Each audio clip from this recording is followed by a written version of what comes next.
Narito na ang mga trending na kwento sa mundo ng social media. Sea otters na mataan sa dalampasigan sa Tawi-Tawi. Pusa na pilitang umuwi matapos gamitin ng fur parent ang anak para tawagin ito. Registrar ng isang universidad na nahuling gumagamit ng artificial intelligence, umani ng iba't ibang reaksyon mula sa netizen. Samut-saring kwentong hold up ng mga netizen, pinag-usapan sa Reddit. K9 handler na nakuha ng sinasaktan ng kanyang service dog, pinananagot sa post. Isang tatay na hulikam sa patagong pagpasok sa isang water park kasamang kanyang anak para sa kaarawan nito. At sa trending showbiz balita, Dynamite ng BTS kauna-unang music video na isang K-pop boy group na tumabo ng 2 billion views.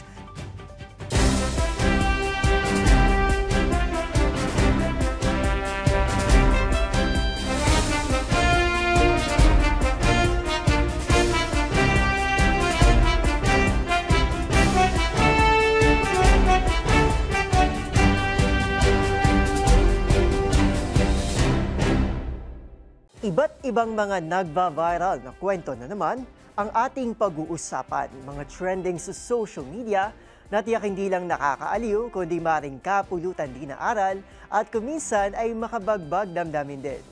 Kasama ang buong pwersa na Deezer HTV, ito ang TNVS, Trending and Viral Show, na kandang kumpletuhin ang buong kwento. Masaya, malungkot o isyong pambayan man yan, sagot na namin ang inyong tanghalian.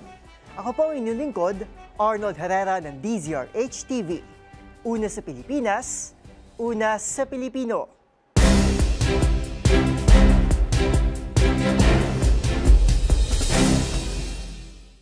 Para sa ating unang trending story, isang pares ng pambihirang sea otters ang napadpad sa dalampasigan sa probinsya ng Tawi-Tawi.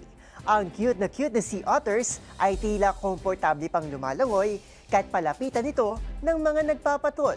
Ang nakatutuwang encounter na ito ng isang patrolman, panoorin sa report ni Dustin Bayog.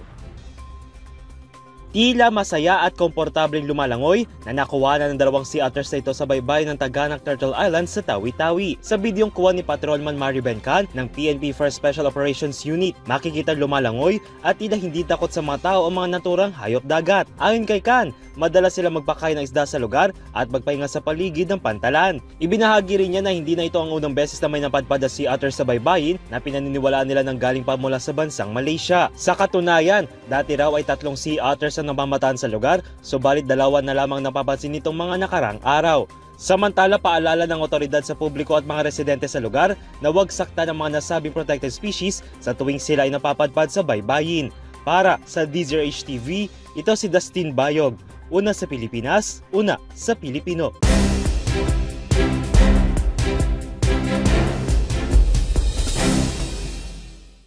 Para sa ating next viral story, isang residente sa Bulacan ang nakaisip ng malikaing paraan para mapauwi ang kanilang pusa. Ang gamitin ang kuting upang makuha ang pansin ng ina. Sa viral video, makikitang itinaas niyang kuting malapit sa bintana na agad namang napansin ng mother cat. Hindi nagtagal, lumingon ang pusa at agad na umuwi para sa kanyang mga anak. Ang nakatutuwang video sa trending report ni Mili Borja.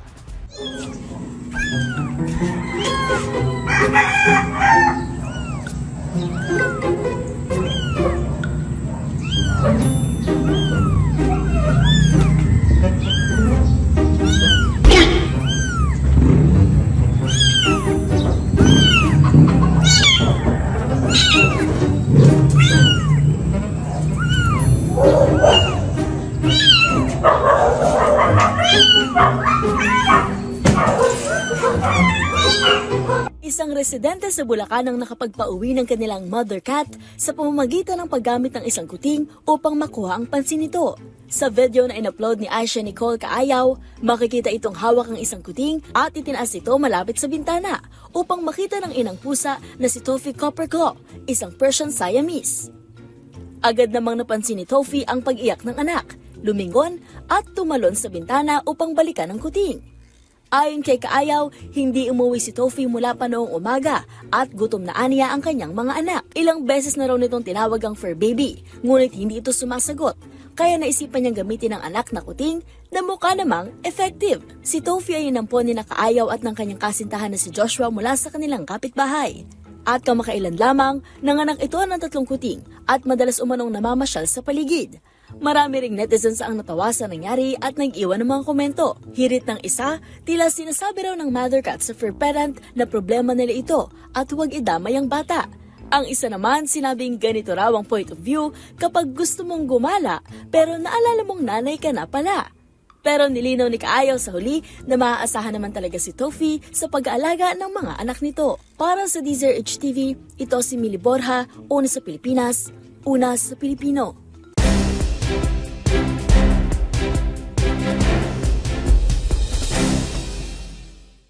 Sa ating next trending story, naging tampulan ng magkakasalungat na opinyon ang isang post kung saan nahuling gumagamit ng artificial intelligence ang registrar ng isang universidad sa Maynila.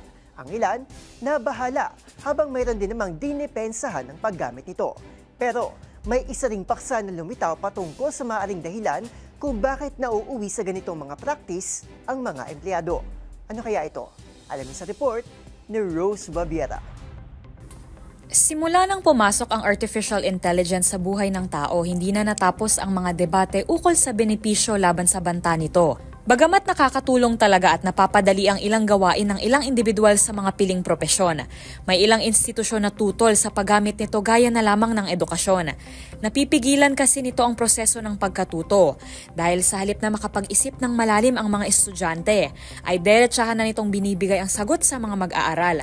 Kaya naman marami ang tila nagulat nang mahuli ang isang department sa isang universidad sa Maynila na gumagamit ng AI. Sa post na nag-viral, makikita ang isang email mula sa registrar ng Adamson University. Sa screenshot, naka-highlight ang huling pahayag na "Let me know if you'd like to make it sound more formal." Ang makatagang ito ay kadalasang tugon ng ChatGPT kapag tinutulungan ang nagtatanong sa kanya. Kumbaga mungkahi kung dapat pa bang rebisahin ng artificial intelligence, ang una na nitong sagot. Lumalabas na AI-generated ang reply ng registrar personnel. Nakaligtaan pa na burahin ang huling bahagi at naisama ito sa pag-cut and paste. May ilang netizen na nabigla at nadismaya na nanggaling sa isang institusyon ng edukasyon ang AI-generated reply. Ang isa, tahasang tinawag ito na gawang tamad, na maski ang pag-edit ay hindi man lang daw nagawa bago isend ang mensahe. Pero may ilan na wala rin namang nakitang mali rito. Minamaximize lamang daw ng staff ang benepisyo ng teknolohiya. Bukod sa mga ganitong palitan ng saloobin ukol sa teknolohiya at AI, isang diskurso rin ang nabuksan ukol sa mga academic institution kung saan overwork ang ilang mga empleyado, dahilan kaya napipilitan silang lumapit at kumapit sa mga ganitong tools para maibsan ang pagod. Anang isang netizen, sa unang tingin ay nakakatawa na nahuli ang registrar, pero sa likod nito ay mga empleyado na nakakaranas ng mental exhaustion sa trabaho kung saan hindi naman akma ang kompensasyong kanilang natatanggap. Para sa DZRH TV, ito si Rose Babiera. Una sa Pilipinas, una sa Pilipino.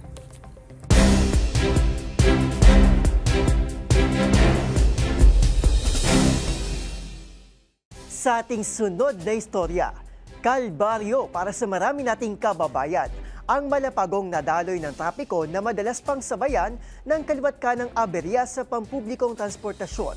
Pero ang mistulang daily taste of hell na yan ay mas pinapalala pa ng mga kawatan sa kalsada. Ang kwentong hold up ng mga netizen, silipin sa report na ito. Walang sinasanto ang mga kawatan sa kalsada. Mayaman man o hindi ang bibiktimahin, basta't may nakitang pagkakataon. At yan nga naging paksa ng talakayan sa Reddit thread na ito kung saan nagbahagi ng kanilang samot-saring kwentong hold up ang mga netizen. Una riyan ang kwento ni alias Deep Fried Chicken na bago man nakawan ng phone ay nakiusap pa na kung pwede nitong maisalba man lamang ang kanyang SIM card. Bagay na pinagbigyan ng kawatan. Sabay thank you bago ito tuluyang tumakas. Sa kwento naman ng netizen na ito, hindi man napagdiskitahan ng luma nitong cellphone ay kinagalitan pa raw ito ng magnanakaw na binato pa sa mukha niya ang wallet na naglalaman lamang ng nasa 10 piso.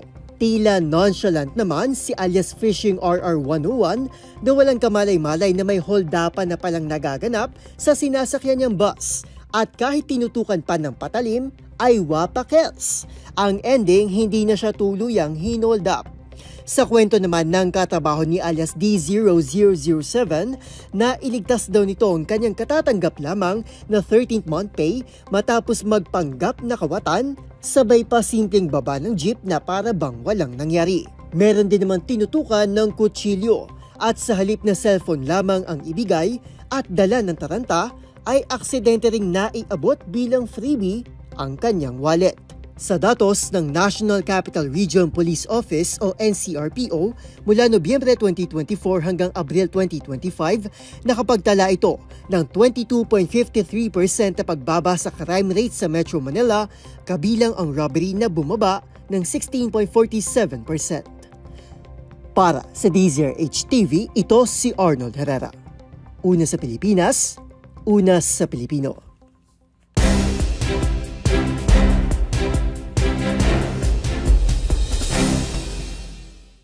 Sa ating next trending balita, agad na pinananagot ng electric power distributor na Meralco sa Philippine Animal Welfare Society o POS ang isyu umano ng pang-aabuso ng isang canine handler sa kanyang service dog na nakuhanan ng isang netizen. Anila, walang puwang ang pang-aabuso sa kahit anumang hayop sa kanilang organisasyon at sisiguraduhin mananagot ang mga may sala. Ang mga pangyari panoorin sa report ni James Galange. Nagbigay na ng pahayag ang electric power distributor company ng Meralco ang may hawak sa nakuha ng canine handler security na na-video ang sinasaktan ng kanyang service dog. Anila, walang puwang ang pang-aabuso sa kahit anumang hayop sa kanilang kumpanya at sisiguraduhin mananagot ang mga may sala.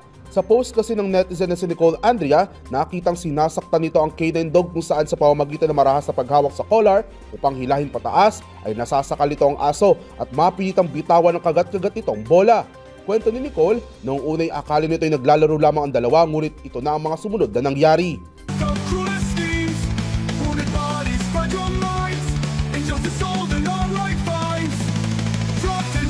Sa caption ng post, ipinahagi ni Nicole na sinubukan pa nitong sigawan ng canine handler, ngunit dahil sa layo ay hindi siya nito narinig at dito na nito inilapit sa mga guard sa Meralco kung saan ito nakita. Nahampas-hampas na kanina. Oo, yung aso. Sinusuntok niya. Ayan. Agad na inaksyonan din ng Meralco at inilapit na sa Philippine Animal Welfare Society o POS para managot ang naturang canine handler. Pansamantala man din itong sinuspinde sa Serbisyo ng Service and Secure Canine Training and Services International o SAS-K9 habang nagpapatuloy ang investigasyon. Sa post naman ng isang animal welfare organization na Project Kuna, humingi na ng tawad ang handler sa netizen na nakakuha ng video at pagbibigay din ng POS ang karagdagang legal assistance para sa naturang issue. Para sa DZRH TV, ito si James Galange, una sa Pilipinas, una sa Pilipino.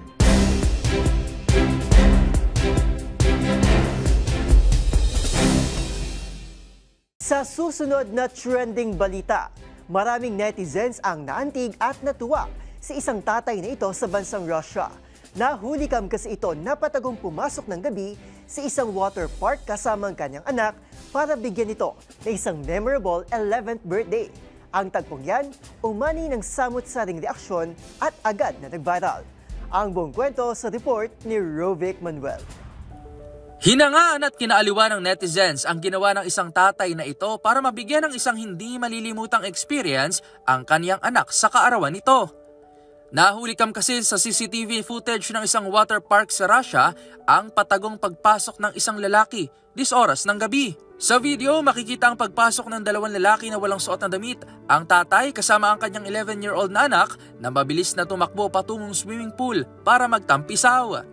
Sa isang kuha ng CCTV, kita pa ang dalawa na umakyat pa ng hagdan para naman subukan ang water slide.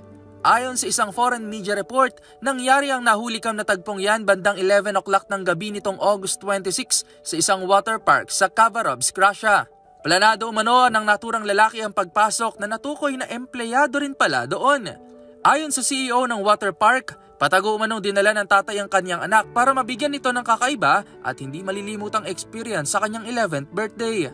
Sa unang pagkakataon anya na napanood nito ang footage ay nakita niya na posibleng matanggal sa trabaho ang lalaki Pero nang malaman niya ang dahilan nito, imbis na tanggalin, kalaunan ay tinawanan niya na lang ito.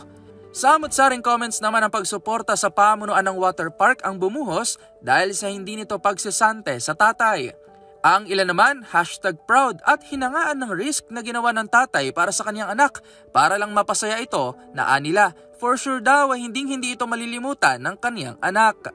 Ayon sa CEO, lahat tayo ay may kakaiba at masasayang childhood memories na masarap balik-balikan kung kaya nauunawaan nito ang ginawa ng kanyang empleyado. Nagpaalala lang rin ito na sa susunod ay dapat nasa tama o angkop na paraan na ito gagawin. Magkakaroon rin ng internal investigation ng naturang water park para tukuyin at solusyonan ang mga blind spots sa lugar. Para sa DZRH TV, ito si Rovic Manuel, una sa Pilipinas, una sa Pilipino.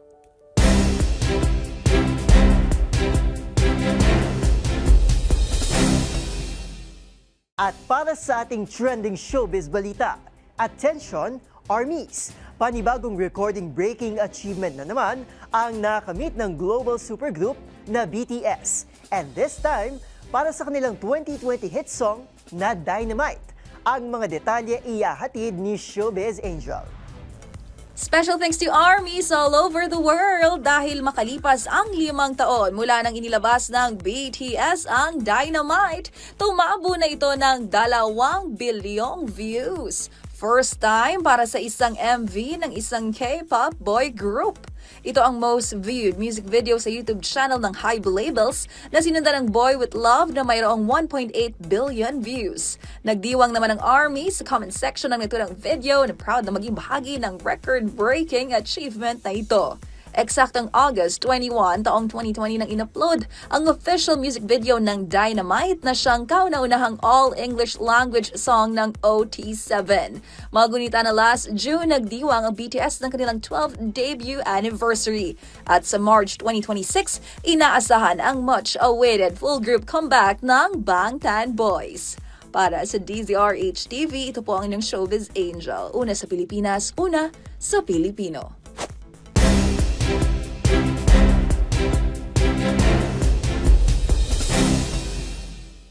At yan ang mga kwentong kinagiliwan, pinusuan at gumawa ng ingay sa social media. Kung meron di kayo mga katulad na istorya, ay i-share nyo na yan sa ating comment section o di naman kaya itag nyo kami sa TikTok at DZRH News. Maraming salamat po sa inyong patuloy na pagtangkilik sa ating programa. Magkita-kita tayo muli sa susunod na linggo para muling himayin, tuklasin at buuin ng mga detalye para kapag nakita mo ang viral video na may nag-share, ikaw na mismo ang magdaragdag ng mga impormasyong nalaman mo sa TNVS, Trending and Viral Show. Mula sa kauna-unahan sa Pilipinas, DZRH, ako po si Arnold Herrera. Una sa Pilipinas, una sa Pilipino.